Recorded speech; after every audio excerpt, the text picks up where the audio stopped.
El contexto de este devocional es Génesis 18, 16 al 33. El Señor respondió: si dentro de la ciudad de Sodoma encuentro a 50 justos, por ellos perdonaré a todos los que estén allí. Abraham replicó y dijo: aquí estoy ahora atreviéndome a hablar con mi Señor, aunque solo soy polvo y ceniza. Pero tal vez falten 5 justos para completar los 50. ¿Por faltar esos 5 destruirás toda la ciudad? Y el Señor dijo: no la destruiré si encuentro solo 45. Abraham volvió a hablarle y dijo: tal vez solo se hallen 40. Y el Señor respondió: aún por esos 40 no lo haré. Abraham insistió: espero que mi Señor no se enoje si sigo hablando, pero tal vez solo se encuentren 30. Y el Señor respondió: aún si encuentro 30, no lo haré. Abraham dijo: aquí estoy ahora atreviéndome a hablar con mi Señor. Tal vez solo se encuentren 20. Y el Señor contestó: aún por esos 20 no la destruiré. Pero Abraham volvió a decir: espero que mi Señor no se enoje si hablo una vez más, pero tal vez se encuentren solo 10. Y el Señor respondió: aún por esos 10 no la destruiré. Cuando el Señor terminó de hablar con Abraham, se fue de allí, y Abraham volvió a su lugar. Génesis 18, 26 al 33. Debido a la gran maldad de las ciudades del valle, Dios había determinado destruir a Sodoma y Gomorra, y le había comunicado esta decisión a Abraham. Ante tal anuncio, Abraham se preguntó: ¿acaso vas a destruir al justo con el injusto? ¿Acaso el juez de toda la tierra no debe hacer lo que es justo? Génesis 18, 23 y 25.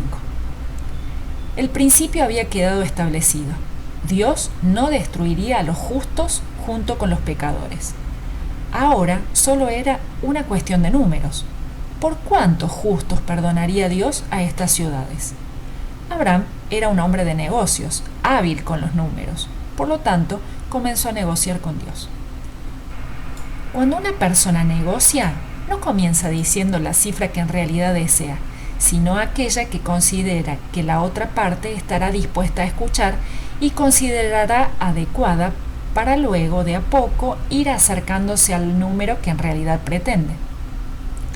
Abraham comenzó a interceder ante Dios por aquellos que él consideraba justos y lo hizo con el mismo valor, perseverancia y generosidad con el que había luchado anteriormente a favor de ellos contra el rey Kedorlaomer y sus reyes aliados, según relata Génesis 14, 5 al 16.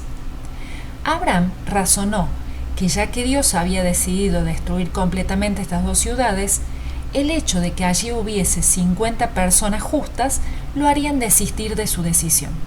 Seguramente, él sabía que allí no había tantos justos. Sin embargo, consideró que este podía ser un número adecuado para comenzar su negociación. Al parecer, en algún sentido, Abraham consideraba a Dios como alguien implacable, incapaz de tener misericordia ante tanta maldad si el número de los justos no era considerable. A partir de esta primera cifra, y con una audacia sorprendente, pero también con genuina humildad y respeto, Abraham fue convenciendo a Dios a que bajara el número de justos necesarios para perdonar a aquellas ciudades. De ese modo, Abraham fue rebajando la cantidad desde 50 justos hasta que el número finalmente llegó a 10, y Dios le prometió que perdonaría ambas ciudades si en ellas podía encontrar 10 personas justas. ¿Por qué Abraham no continuó preguntando por debajo de 10? Es posible que no se haya atrevido, o quizás, haciendo cuentas, Abraham haya pensado que entre Lot, su esposa, sus hijas y algunas pocas personas más que hubiesen recibido la influencia de su sobrino, sería fácil reunir esa cantidad y evitar así el castigo. La oración de Abraham es un ejemplo maravilloso de intercesión efectiva, ya que se basó en el carácter justo del juez de toda la tierra y dio evidencias de valor y humildad, cosas que solo puede tener alguien que conoce íntimamente a Dios. Sin embargo, de cierta manera, todas estas negociaciones fueron inútiles. Abraham estaba siendo demasiado optimista al respecto, ya que ni siquiera había 10 justos allí.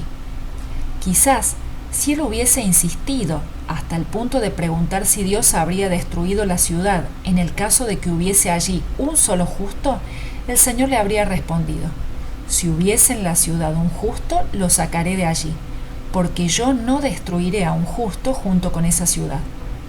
¿Cómo sabemos que Dios habría respondido así? Porque eso fue precisamente lo que hizo. En Sodoma y Gomorra no había ni siquiera 10 justos, solo había uno, y Dios lo conocía. Esa persona era Lot, y en su gracia infinita Dios estuvo dispuesto a salvarla. Abraham tenía una mirada equivocada con respecto a Dios y a su misericordia, ya que pensó que el Señor necesitaba un gran número de personas buenas para no llevar a cabo el castigo que había determinado. Abraham también tenía una perspectiva errónea con respecto a los hombres, ya que estaba seguro de que habría al menos 10 personas buenas en Sodoma y Gomorra. Lo que Abraham no alcanzaba a comprender completamente es que la misericordia y el amor de Dios son mucho más grandes de lo que podemos llegar a entender o imaginar, y de que la maldad e indignidad del hombre también lo son. Muchas veces las personas cometen el mismo error. Piensan que Dios es demasiado severo como para dar la salvación, y al mismo tiempo creen que el ser humano no es lo suficientemente malo como para necesitarla. Por ese motivo, muchos, en lugar de admitir su pecado y su necesidad de Dios, viven haciendo cosas para ganar o merecer una salvación por sus propios medios, una salvación que solo Dios puede y quiere darles, gracias a lo que el Señor Jesús ya hizo en la cruz del Calvario.